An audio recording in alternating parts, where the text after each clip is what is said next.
Terima kasih atas kesempatannya. Nama saya Rio Alfonda Indrawan dengan NIM 2019 310368.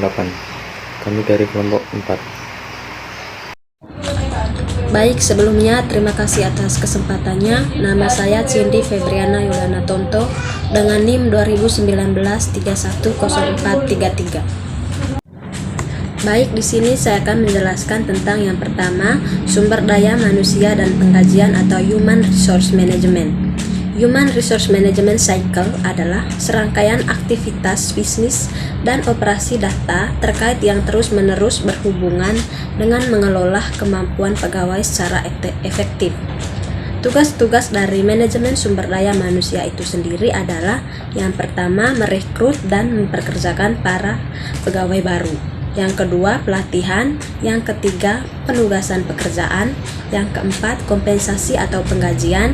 Yang kelima, evaluasi kerja. Dan yang keenam, mengeluarkan pegawai karena pemberhentian yang sukarela maupun tidak. Selanjutnya, aktivitas dari siklus penggajian. Berikut kami sajikan diagram konteks bagian penggajian dari siklus manajemen sumber daya manusia atau penggajian. Dalam diagram tersebut menunjukkan bahwa sejumlah cek merupakan output utama sistem penggajian. Para pegawai menerima cek gaji individu sebagai kompensasi atas jasa mereka. Cek penggajian dikirimkan ke bank dengan tujuan untuk mentransfer atau memindahkan dana dari rekening umum perusahaan ke rekening penggajian perusahaan. Sejumlah cek juga diberikan ke agen-agen pemerintah, perusahaan asuransi, dan organisasi yang lain untuk memenuhi kewajiban perusahaan.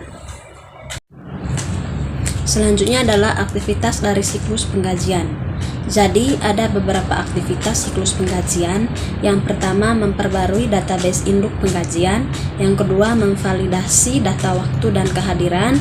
Yang ketiga, menyiapkan penggajian. Dan yang keempat, mengeluarkan penggajian. Yang kelima, menghitung dan mengeluarkan pajak penghasilan yang dibayar pegawai serta potongan pegawai sukarela. Selanjutnya di sini saya akan menjelaskan tentang proses dari memperbarui database induk penggajian. Jadi proses dari memperbarui database induk penggajian yaitu aktivitas pertama dalam siklus penggajian yang melibatkan pembaruan database induk penggajian yang merefleksi berbagai jenis perubahan yang diajukan internal seperti yang pertama memperkerjakan orang baru, yang kedua pemberhentian, yang ketiga perubahan tingkat gaji. Selanjutnya adalah ancaman dan pengendalian dari memperbarui database induk penggajian. Jadi ancaman dan pengendalian dari memperbarui database induk penggajian adalah perubahan yang tak terotorisasi atas data untuk penggajian dapat mengakibatkan peningkatan biaya pembayaran kepada pegawai yang tidak dibenarkan.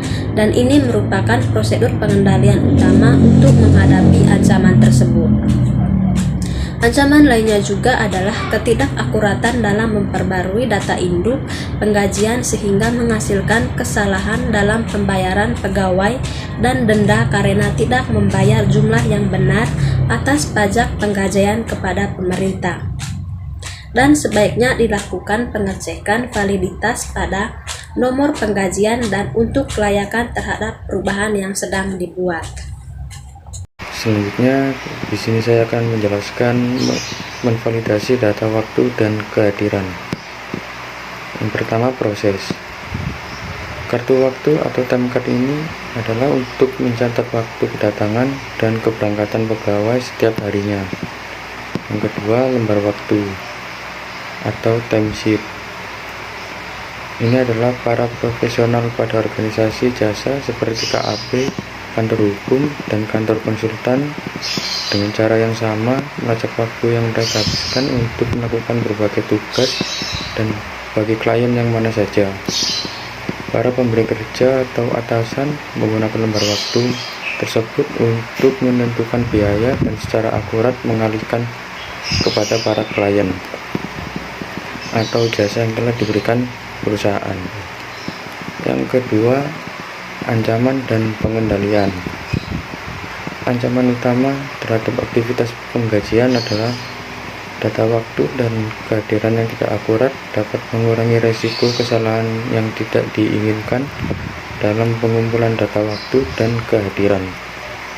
Teknologi informasi atau TI juga dapat mengurangi resiko ketidakakuratan yang disengaja untuk data waktu dan kehadiran.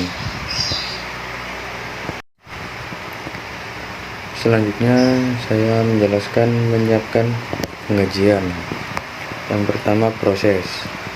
Daftar penggajian atau payroll register atau register penggajian mencantumkan gaji kotor setiap pegawai, potongan penggajian, dan gaji bersih dalam format multikolom.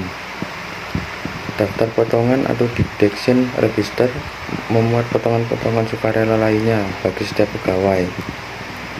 Yang kedua, ancaman dan pengendalian. Yang A ada total batch atau batch total.